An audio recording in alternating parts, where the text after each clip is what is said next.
with that being said, and talking about real free agency, we are going to head back to Bel for the Storm.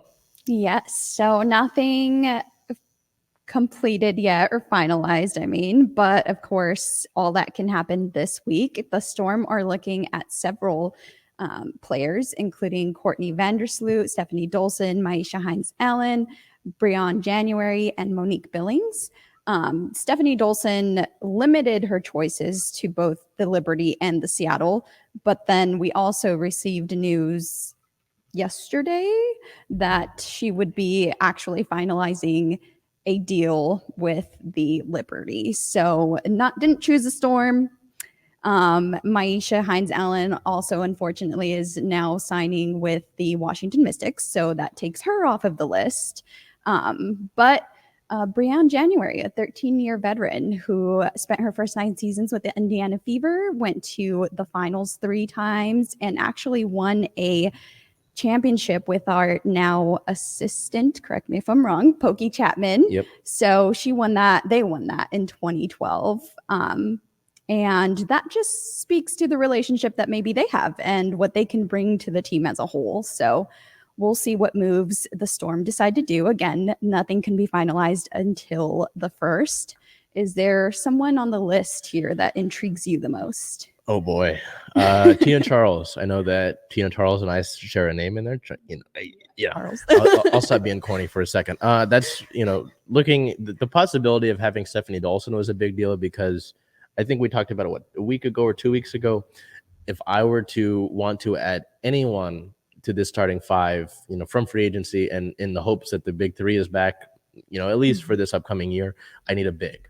Right, I need someone who can dominate the paint, sort of like Natasha Howard did, for the Storm for a while, and then she, because of cap limitations, had to be traded to New York, and is now with the Liberty. And so, Stephanie Dolson wasn't a name that I had pegged as someone who could come to Seattle or had interest in Seattle, and then she limited her choices to the Liberty and Seattle.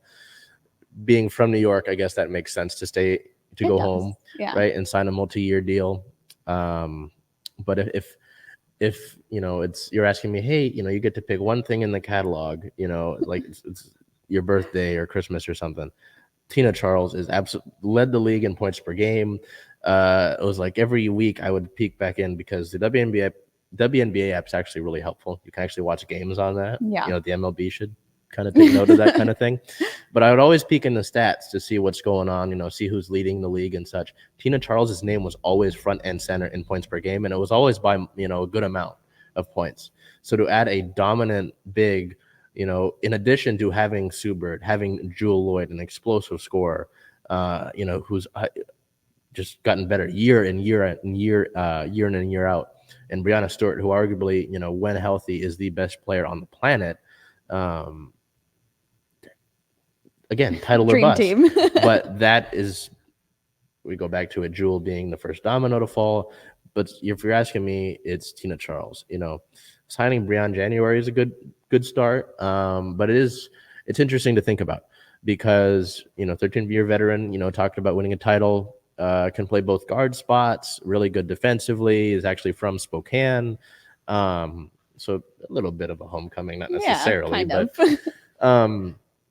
it makes you wonder about the possibility of some of your guards returning, right? Will Jordan Canada be back, who's been a great backup for the longest time? Is this any implication on Jewel Lloyd? I don't think so. I think you need to round out your bench anyway, because, we talk about getting the big 3 back so much and adding like a Tina Charles, you still need a bench. Yeah. Right? Any good championship team, especially in basketball, most importantly in basketball, is going to need that bench. Yep. So, I think that's maybe a 6-woman position there. I don't think it's anything to worry about the actual shooting guard position state. But yes, Tina Charles, if that could happen, I know we've got some tidbits there on Tina Charles that I'll let you look at here. But that would be my dream scenario. Yeah, okay. So she's actually not expected to be back with the Mystics. She's opening the door for her to join Seattle. So has she officially said that her interest is with Seattle? No, okay. That hasn't. I just know that. Well, it's funny you say that, right? Because that report came out today on the 31st that Tina Charles is not expected to be back with the Mystics. I don't think she intends to sign a deal with Washington. But there was a photo that had been posted 2 nights ago with there's two important people, and it's a nice little dinner photo. It's some like you know how with this pandemic, you know, the curbside, they'll Pickup. erect they'll erect like the little things on the curb, the little side street eateries. It Oh, was one of okay. those.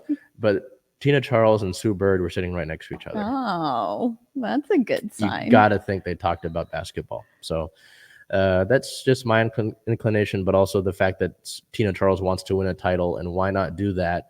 You know, help Sue Bird, put Sue Bird out on top, and you know that Seattle's going to go hard to make sure that happens, right? So Right.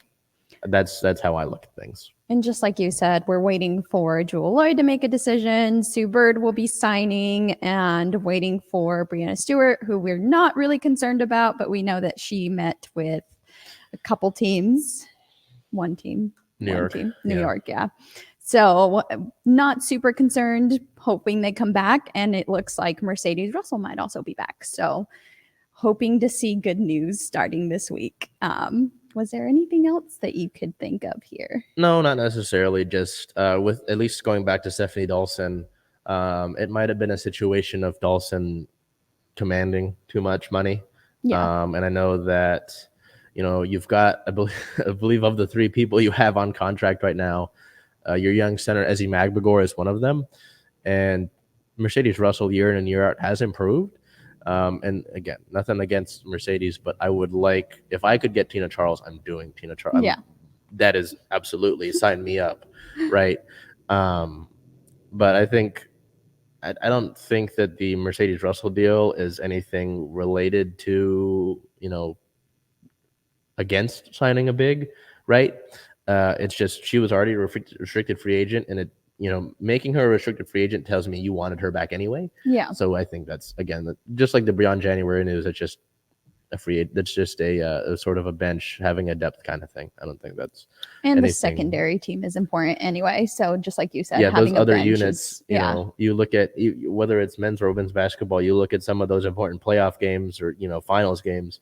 Having those second units is such a big deal. Like if your second unit can come in and sustain that lead or improve that, you're set. hey man, you're set. Yeah, Yeah. exactly. So All right. like we've been looking at, tomorrow is the day that these deals can go official. So like Bel told me before we started, we're probably going to have a lot of news for you next week, just because, I mean, free agency news has been insane anyway, and that was before the deal could officially be signed. So it'll be really interesting to see some excitement to look forward to for the rest of the week. where the roster sits. I mean, at this point, I think with Mercedes, right, in January, I think you've got 5 players on the roster, and I think that'll certainly go up between the first and the time we see